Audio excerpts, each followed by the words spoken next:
আসসালামু আলাইকুম ভিউয়ার্স, জানিয়ে দিব সর্বশেষ সংবাদগুলো।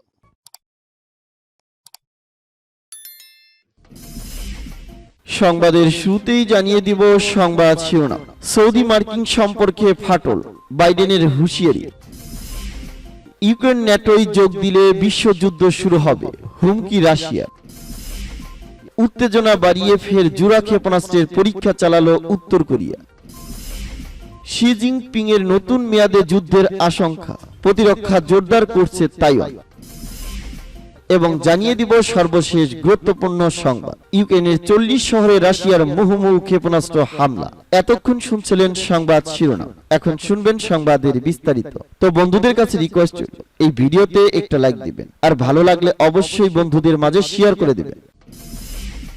সৌদি মার্কিন সম্পর্কে ফাটল, বাইডেনের হুঁশিয়ারি। তেল উৎপাদন কমানোর সিদ্ধান্তের জন্য সৌদি আরবকে কঠোর পরিণতি ভোগ করতে হবে বলে হুঁশিয়ারি করেছেন মার্কিন প্রেসিডেন্ট জো বাইডেন। হোয়াইট হাউসের বাইরে সাংবাদিকদের সঙ্গে আলাপকালে তিনি বলেন, ওপেক প্লাসের এমন সিদ্ধান্তের জন্য রিয়াদের বিরুদ্ধে ব্যবস্থা নেওয়া হবে। বুধবার হোয়াইট হাউস থেকে বের হয়ে সাংবাদিকদের মুখোমুখি হন মার্কিন প্রেসিডেন্ট জো বাইডেন। এ সময় ওপেক প্লাসের ঘোষণার বিষয়ে তার প্রতিক্রিয়া জানাতে চান সাংবাদিকরা। বাইডেন বলেন, আমরা সৌদি আরবের বিরুদ্ধে ব্যবস্থা গ্রহণ করব, এ বিষয়ে আলোচনা চলছে। গত 5ই অক্টোবর তেল উৎপাদন কমানোর ঘোষণা দেয় সৌদি আরব ও রাশিয়া সহ ওপেক প্লাসভুক্ত দেশগুলো। নতুন সিদ্ধান্ত অনুযায়ী প্রতিদিন 20 লাখ ব্যারেল তেল উৎপাদন কমানো হবে বলে জানানো হয়। জোটের এমন ঘোষণার পরই বিশ্ব বাজারে বাড়তে শুরু করে তেলের দাম। এরপরই ক্ষুব্ধ প্রতিক্রিয়া জানায় যুক্তরাষ্ট্র। হোয়াইট হাউসের মুখপাত্র ক্যারিন জেন পিয়েরে বলেন, প্রেসিডেন্ট বাইডেন সৌদি আরবের সঙ্গে সম্পর্কের বিষয়টি নতুন করে বিবেচনার কথা ভাবছেন, তবে কবে করা হতে পারে সেটি সময় সাপেক্ষ ব্যাপার। বিষয়টি নিয়ে সিনেট সদস্য সহ মিত্র দেশগুলোর সঙ্গেও আলোচনা করা হবে। এতে কয়েক সপ্তাহ লেগে যেতে পারে, আবার কয়েক মাসও লাগতে পারে। সবকিছু পরিস্থিতির উপর নির্ভর করছে।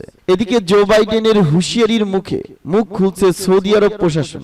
বুধবার এক সংবাদ সম্মেলনে সৌদির অর্থ মন্ত্রণালয়ের মুখপাত্র বলেন, নিজেদের মুদ্রাস্ফীতি নিয়ন্ত্রণে রাখতে না পারার হতাশায় এই ক্ষুব্ধ প্রতিক্রিয়া জানিয়েছে মার্কিন প্রেসিডেন্ট। অর্থ মন্ত্রণালয়ের মুখপাত্র বলেন, তেল যুদ্ধে ব্যবহারের কোনো অস্ত্র নয়। বর্তমান চাহিদা ও যোগানের কথা বিবেচনায় করে তেলের উৎপাদন কমানোর সিদ্ধান্ত নেওয়া হয়েছে, আর এমন সিদ্ধান্তের পিছনে জোটভুক্ত রাষ্ট্রগুলোর কোনো হাত নেই। বাজার বিবেচনা করেই উৎপাদন বাড়ানো কমানো হয়। বিভিন্ন দেশের ক্ষুদ্র প্রতিক্রিয়ার কারণ বিশ্বজুড়ে জ্বালানি পণ্যের দাম বেড়ে যাওয়া। নিজেরা মুদ্রাস্ফীতি নিয়ন্ত্রণে আনতে না পারায় দায় চাপাচ্ছে আমাদের উপর। আন্তর্জাতিক গণমাধ্যমের দাবি, নিজেদের লক্ষ্য পূরণে যুক্তরাষ্ট্রের শীর্ষ কর্মকর্তারা গোপনে সৌদি আরবকে তেল উৎপাদন কমানোর সিদ্ধান্ত না দিতে জোর দিচ্ছিলেন। তবে সৌদি যুবরাজ মোহাম্মদ বিন সালমান এতে প্রভাবিত হয়নি। ওপেকের ঘোষণার কারণে সৌদি আরবের রাজ পরিবারের সঙ্গে বাইডেন প্রশাসনের মধ্যকার সম্পর্কের ফাটল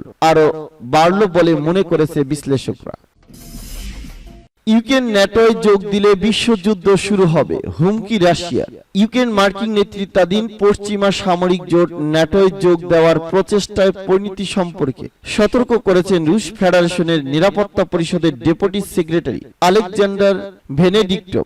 দেশটির রাষ্ট্রীয় বার্তা সংস্থা তাস নিউজ এজেন্সিকে সাক্ষাৎকারে বলেন, ইউক্রেনকে ন্যাটোয় অন্তর্ভুক্ত করলে তৃতীয় বিশ্বযুদ্ধ শুরু হয়ে যেতে পারে। বৃহস্পতিবার এক প্রতিবেদনে এ খবর জানিয়েছেন বার্তা সংস্থা রয়টার্স। তাস ভেনেডিক্টভকে উদ্ধৃত করে জানিয়েছেন, কিয়েভ ভালো মতোই জানে এ ধরনের পদক্ষেপের অর্থ তৃতীয় বিশ্বযুদ্ধ নিশ্চিত। আপাতত দৃষ্টিতে তথ্যগত গোলমাল করে আবারও নিজেদের প্রতি বিশ্ব সম্প্রদায়ের দৃষ্টি আকর্ষণ করতে চেষ্টা করছে ইউক্রেন। ইউক্রেন যুদ্ধের প্রসঙ্গে তিনি আরো বলেন, পশ্চিমারা দেশটিকে সহযোগিতা করে যাচ্ছে, এর অর্থ দ্বারা তারা সংঘর্ষের সরাসরি পক্ষ নিয়েছে।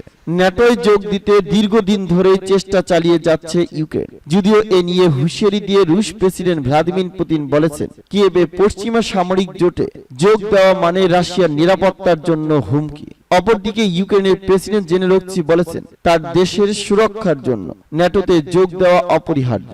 যদিও ইউক্রেনে রাশিয়ার সামরিক অভিযান শুরুর পর থেকে কিয়েভ সামরিক এবং মানবিক সহযোগিতা দিয়ে আসছে ন্যাটো দেশগুলো। এদিকে ইউক্রেনকে আরো আকাশ প্রতিরক্ষা ব্যবস্থা সরবরাহে মনোযোগী হবে যুক্তরাষ্ট্র সহ পশ্চিমাদের সামরিক জোট ন্যাটো মিত্ররা। বুধবার ব্রাসেলসে ন্যাটো ও সদস্য মিত্রদের বৈঠকে বিষয়টি গুরুত্ব পাবে। ন্যাটোতে নিযুক্ত মার্কিন দূত জুলিয়ান স্মিথ কথা বলেছেন। উত্তেজনা বাড়িয়ে ফের জোড়া ক্ষেপণাস্ত্রের পরীক্ষা চালালো উত্তর কোরিয়া। আবারও উত্তেজনা বাড়িয়ে জোড়া ক্ষেপণাস্ত্রের পরীক্ষা চালালো উত্তর কোরিয়া। এক সপ্তাহের ব্যবধানে বুধবার ফের ক্ষেপণাস্ত্র অস্ত্র বহনে সক্ষম 2000 কিলোমিটার পাল্লার দুটি ক্রুজ মিসাইল পরীক্ষা চালালো দেশটি। এর মধ্যে দিয়ে আবারও আন্তর্জাতিক মহলের আশঙ্কা বাড়ালেন কিম জং উন। উত্তর কোরিয়ার সরকারি সংবাদ মাধ্যম কোরিয়ান সেন্ট্রাল নিউজ এজেন্সি বৃহস্পতিবার জানিয়েছে পরমাণু হামলার ক্ষমতা যাচাইয়ের উদ্দেশ্যে দুটি ক্ষেপণাস্ত্রের পরীক্ষা চালানো হয়েছে। সমুদ্রের উপর দিয়ে 200 কিলোমিটার আকাশপথ পাড়ি দিয়ে নির্দিষ্ট লক্ষ্যে আঘাত হেনেছে ক্ষেপণাস্ত্র দুটি। প্রসঙ্গত সেপ্টেম্বরের শেষ সপ্তাহ থেকে একের পর এক ক্ষেপণাস্ত্র ছুড়েছে উত্তর কোরিয়া। ক্ষেপণাস্ত্রের পরীক্ষার সমস্ত তদারকি করেছেন স্বয়ং কিম। বুধবারের ক্ষেপণাস্ত্রের পরীক্ষা পর্যবেক্ষণ করেছেন তিনি। এর আগে গত 6 অক্টোবর দুটি ব্যালিস্টিক মিসাইলের পরীক্ষা চালায় উত্তর কোরিয়া। চলতি মাসের গোড়ায় জাপানের ভূখণ্ডের উপর দিয়ে একটি মাঝারি পাল্লার ব্যালিস্টিক ক্ষেপণাস্ত্র ছুড়ে উত্তর কোরিয়া। উত্তর পূর্ব জাপান অতিক্রম করে ক্ষেপণাস্ত্রটি প্রশান্ত মহাসাগরে গিয়ে পড়েছে। উত্তর কোরিয়ার ওই ক্ষেপণাস্ত্র পরীক্ষার জবাবে জাপান সাগরে 4টি ক্ষেপণাস্ত্র নিক্ষেপ করেছে আমেরিকা এবং তাদের মিত্র দেশ দক্ষিণ কোরিয়া। আমেরিকার বিরুদ্ধে কোরীয় উপদ্বীপ অঞ্চলে অশান্তি সৃষ্টির অভিযোগ করে পিয়ংইয়াং জানিয়েছেন তাদের সেনা পরমাণু যুদ্ধের জন্য প্রস্তুত। শি জিনপিং এর নতুন মেয়াদে যুদ্ধের আশঙ্কা, প্রতিরক্ষা জোরদার করছে তাইওয়ান। তৃতীয় মেয়াদে চীনের কমিউনিস্ট পার্টির প্রধান হতে যাচ্ছেন শি জিনপিং। তিনি তৃতীয় মেয়াদের জন্য প্রেসিডেন্ট হিসেবে দায়িত্ব পালন করতে যাচ্ছেন বলে বিভিন্ন সূত্রে জানা যাচ্ছে। এ নিয়ে আতঙ্কে আছে তাইওয়ান। দেশটি মনে করছে শি জিনপিং আবার প্রেসিডেন্ট হলে তাইওয়ান হামলায় ঘটনা ঘটতে পারে।